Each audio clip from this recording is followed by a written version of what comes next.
there was a period of my career when I stepped out of tech and I was actually an experience designer.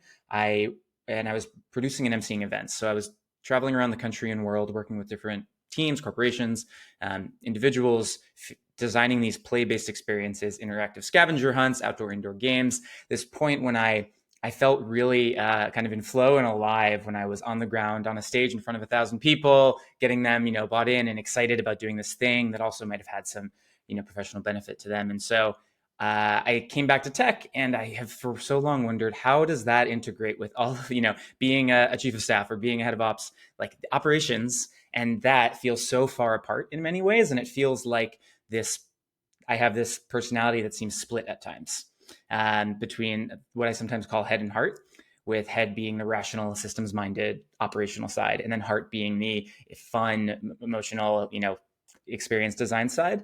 And for so long, I saw them as separate.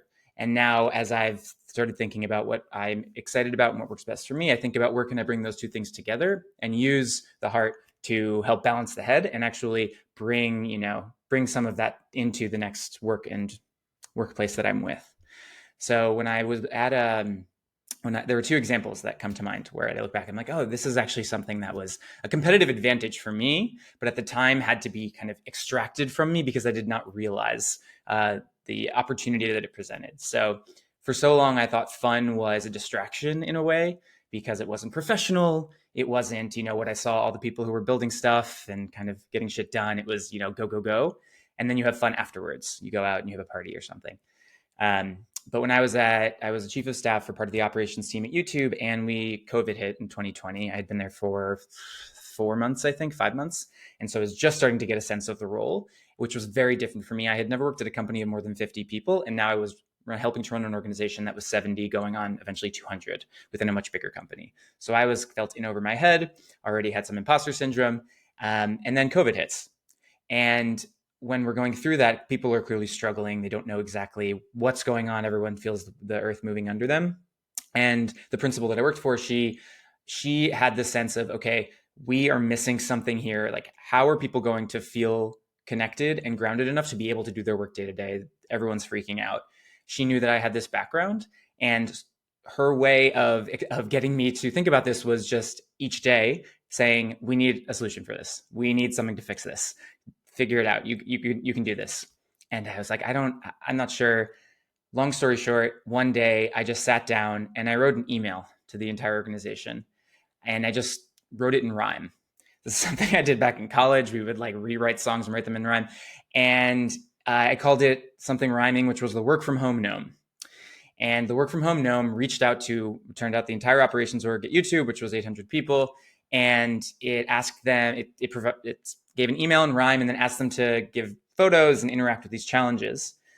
When we sent that out, what I was really surprised by was the feedback that all of a sudden came from this simple email. People really resonated. They felt, seen. They felt like there was someone who was calming them down. And I was really surprised by how much people were driven and drawn to this thing that to me was so silly and unnecessary.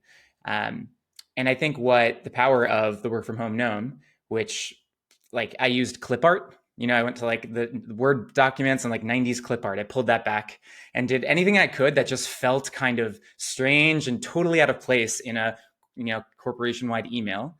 And it really cut through, and people really resonated, and hundreds of people were participating, and dozens would send in photos. People would respond saying how thankful they were for it. And there were some people who said that it was one of the bright spots for them in that first year of COVID at work, because it felt really difficult for them to do their day-to-day without it.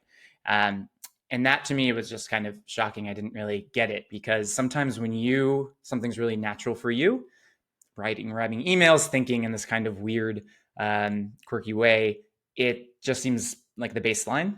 And other people, it takes them reflecting to you the impact it has on them in order to understand the power that thing has. And so what I came away from this experience realizing was, I had tried for most of my time in that role to be the chief of staff that I thought other people wanted me to be, to fit this mold that I had seen other people outline, because I had never been in a big company before. I didn't know what the skills and capabilities exactly looked like. And so I spent so much time trying to be someone else. And then when a pandemic hit and I was able to kind of express this part of my personality through work, I realized, oh, not only is this a fun thing for me to do, it's actually an impactful piece of this organization now and is allowing other people to be more effective at their jobs and to work together more effectively, which is a big part of being a chief of staff. You're helping to ensure that everyone's feeling that connective tissue.